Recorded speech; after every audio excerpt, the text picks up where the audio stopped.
Hello everyone. क्या आपको पता है हम इंडियंस बाहर के देशों की प्रॉब्लम में दखल बिल्कुल नहीं देते हैं। लेकिन लास्ट टाइम जब हमने ऐसा कुछ किया था तो वर्ल्ड मैप पे बांग्लादेश नाम का एक देश दिखाई देने लगा था। उन्हें खुद की कंट्री मिली, खुद का फ्लैग मिला, खुद की आइडेंटिटी मिली। मगर उन्होंने क्या किया? खैर, छोड़िए। आइडियोलॉजिकल सबवर्जन को हंसते खेलते गले लगाने वाले देश की बात क्या ही करें। कल्पना कीजिए एक ऐसी जगह की जो दुनिया के नक्शों पर ऑफिशियली एग्जिस्ट ही नहीं करती, लेकिन जिसका असर लाखों नहीं करोड़ों लोगों की पहचान से जुड़ा हुआ है। आज की इस जियोपॉलिटिकल एनालिसिस में हम एक ऐसी मिस्ट्री को समझने वाले हैं जो सच में हैरान कर देने वाला है। यह कहानी है कुर्दिस्तान की।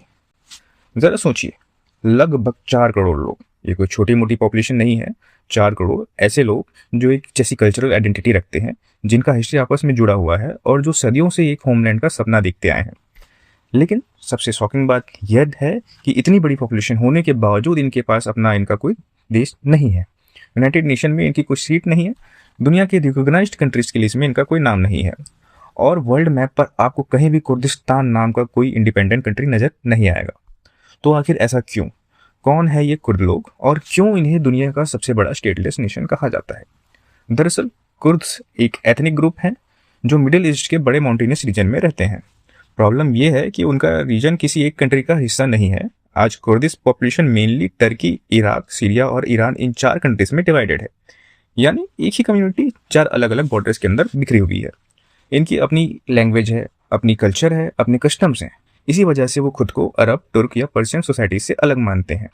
लेकिन जब दुनिया का पॉलिटिकल मैप देखा जाता है तो कहीं भी एक इंडिपेंडेंट कुर्दिस्तान नजर नहीं आता। इसीलिए इन्हें दुनिया का सबसे बड़ा स्टेटलेस नेशन कहा जाता है। हाँ, हिस्ट्री में एक ऐसा मोमेंट जरूर आया था जब कुर्दिस्तान ऑलमोस्ट बन ही गया था। इसके लिए हमें जाना होगा वर्ल्ड वॉर 1 के बाद के पीरियड में, ईयर 1918 में, ओटोमन एम्पायर के कोलैप्स के बाद। ईयर 1920 में ट्रीटी ऑफ सर्वेस साइन हुई थी। इसी ट्रीटी में पहली बार इंडिपेंडेंट कुर्दिस्तान बनाने का प्रपोजल रखा गया था। उस वक्त ऐसा लग रहा था कि कुर्दिस्तान का सपना अब सच होने वाला है। लेकिन तब टर्की के नेशनलिस्ट लीडर मुस्तफा केमाल अतुर्क ने इस ट्रीटी को रिजेक्ट कर दिया और मिलिट्री कैंपेन शुरू कर दिया। रिजल्ट्स 1923 में ट्रीटी ऑफ लॉसेन लागू हुई और उसके साथ ही कुर्दिस्तान का सपना भी लगभग खत्म हो गया। कुर्द होमलैंड को टर्की, इराक, सीरिया और ईरान के बीच डिवाइड कर दिया गया। एक पूरा नेशन 4 बॉर्डर्स में बांट दिया गया। अब सवाल उठता है, आज 100 साल बाद भी यह इशू इतना इंपॉर्टेंट क्यों है? इसकी वजह है इसका स्ट्रेटेजिक और economic importance. Kurdish region Middle East के बिल्कुल सेंटर में लोकेटेड है और सिर्फ जियोग्राफी ही नहीं, इकोनॉमिक्स के हिसाब से भी यह बहुत इंपॉर्टेंट एरिया है। खासकर नॉर्दर्न इराक के कुर्दिश एरिया में ऑयल और नेचुरल गैस के ह्यूज रिजर्व्स मौजूद हैं। यानी जो भी इस रीजन को कंट्रोल करता है उसके पास एक बड़ी इकोनॉमिक पावर आ सकती है। लेकिन कुर्द्स का इंपॉर्टेंस सिर्फ रिसोर्सेज तक लिमिटेड नहीं है। जब इराक और सीरिया में आईएसआईएस का टेरर अपने पीक पर था, तब कुर्दिश फाइटर टेररिज्म के खिलाफ सबसे इफेक्टिव ग्राउंड फोर्सेस में से एक बनकर सामने आए। उन्होंने आईएसआईएस के खिलाफ कई इंपॉर्टेंट बैटल्स में डिसाइसिव रोल प्ले किया। इस मिलिट्री सक्सेस के बाद कई कुर्द्स को उम्मीद हुई कि शायद अब दुनिया उनकी इंडिपेंडेंट नेशन की डिमांड को सीरियसली लेगी।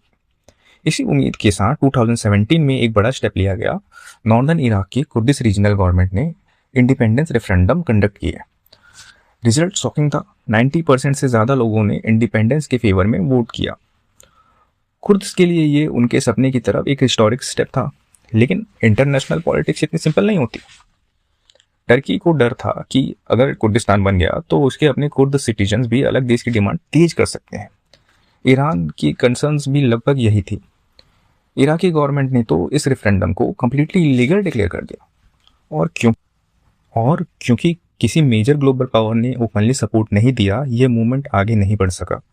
यहीं से सामने आता है वो जियोपॉलिटिकल डायलेमा जिसमें कुर्द आज भी फंसे हुए हैं। अगर आज एक इंडिपेंडेंट कुर्दिस्तान बनाया जाता है तो टर्की, ईरान, इराक, सीरिया, इन 4 कंट्रीज को अपनी टेरिटरी का एक हिस्सा छोड़ना पड़ेगा। और हिस्ट्री हमें बताती है कि कोई भी कंट्री अपनी बॉर्डर्स इजीली नहीं छोड़ती। इसीलिए यह 4 कंट्रीज कुर्दिश इंडिपेंडेंस का अपोज करती हैं। दूसरी तरफ अमेरिका और रशिया जैसे ग्लोबल पावर भी डायलेमा में है। अमेरिका ने कई मिलिट्री ऑपरेशंस में कुर्दिश फोर्सेस के साथ काम किया है।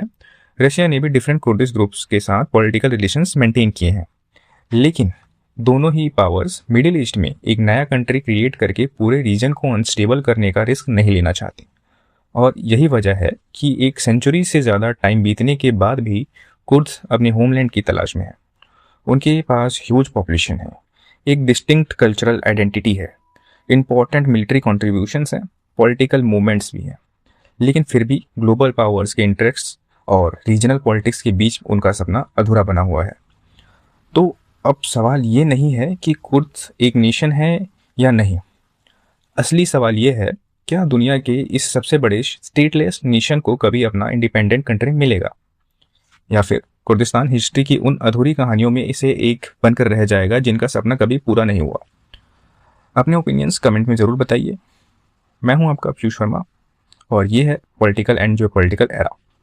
अगर आपको मैप्स के पीछे छुपी हुई ऐसी डीप जियोपॉलिटिकल स्टोरीज पसंद है तो इस चैनल को सब्सक्राइब और फॉलो करना मत भूलिए।